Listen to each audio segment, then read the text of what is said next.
Yo, you see, it's your boy Jpilla back at it. You can definitely find these quotes on ancient Kushite global empire media, but we're gonna touch on who were the first Chinese, and this is out the book Sex and Race by J.A. Rogers.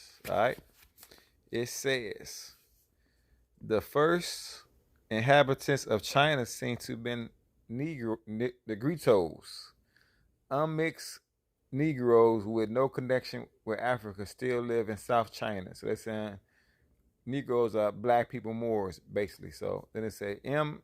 H. Ember, a French anthropologist who lived in the Far East, says in Les Negros de la China, which I'm thinking it basically says in modern terms for us, black people in China, the Negro races people at some time all of the south of India, Indochina, and China. The south of Indochina actually now has now pure Negroes as the Samaj and unmixed and mixed as the Malays and the Sakas. In the first epoch of Chinese history, the Negro type people all of this country and even in the island of Hainan, as we have attempted to prove in our study on the Negritos or black men of this island.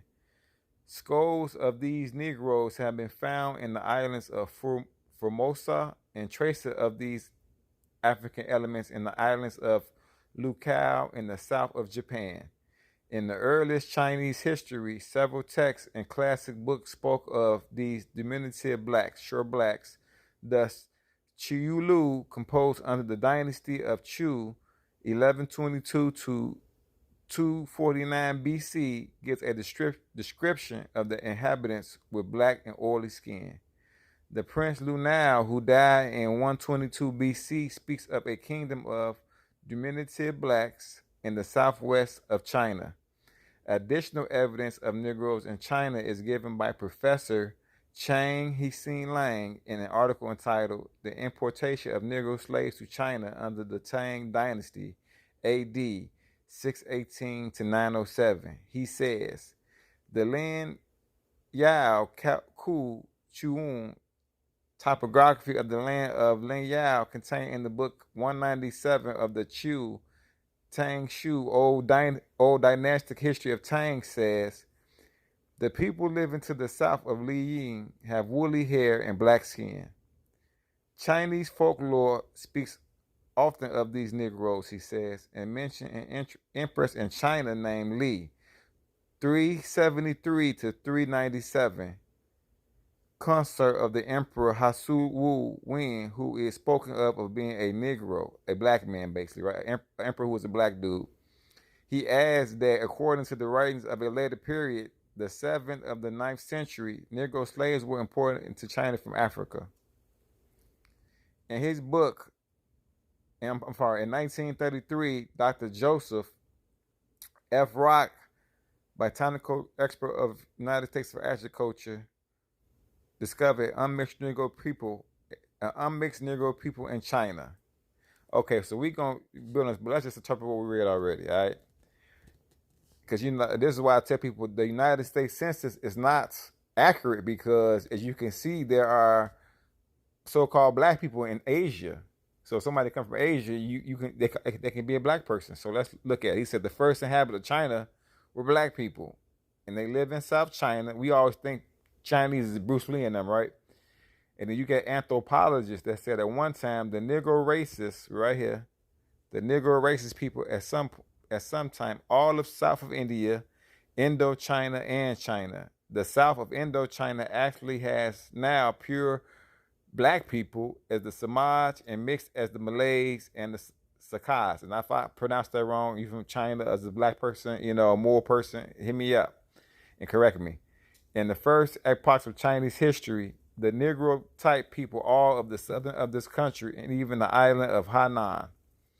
And we have attempted to prove in our study that Negroes on the Negroes and black men of this island.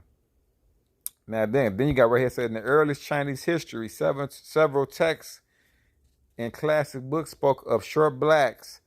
Thus the Chu Lu, composed under the dynasty of Chu, gives a description of the inhabitants with black and oily skin. So there we had another dynasty in China, even though we talk about ancient Egypt a lot, in China in 1122 to 249 BC under another emperor. And then you got another, it says Prince Lu Nan, who died in 122, speaks of a kingdom of short blacks in another kingdom of short blacks in southwest of China. You see what I'm saying?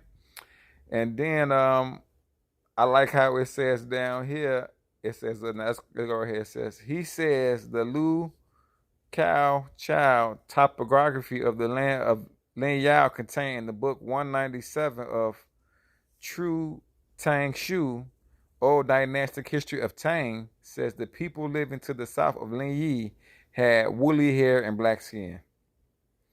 Chinese folklore often speaks of Negroes, black people, and mention an empress in China named Li, 373 to 397, consort of Emperor Hasu Wu Wen, who is spoken of as being a Negro, a black person. Now look, I never even heard no emperor in China named Emperor Hasu Wu Wen, who was a brother. And this is why it's so important for you to study history and travel, because you be brainwashed. So look, this is in 373. That's what, 2,000 years ago. And so that's just a lesson for the day so far. But just let you know, get your study on, or be enslaved Negro. Peace. It's your boy Pillar. We winning, baby.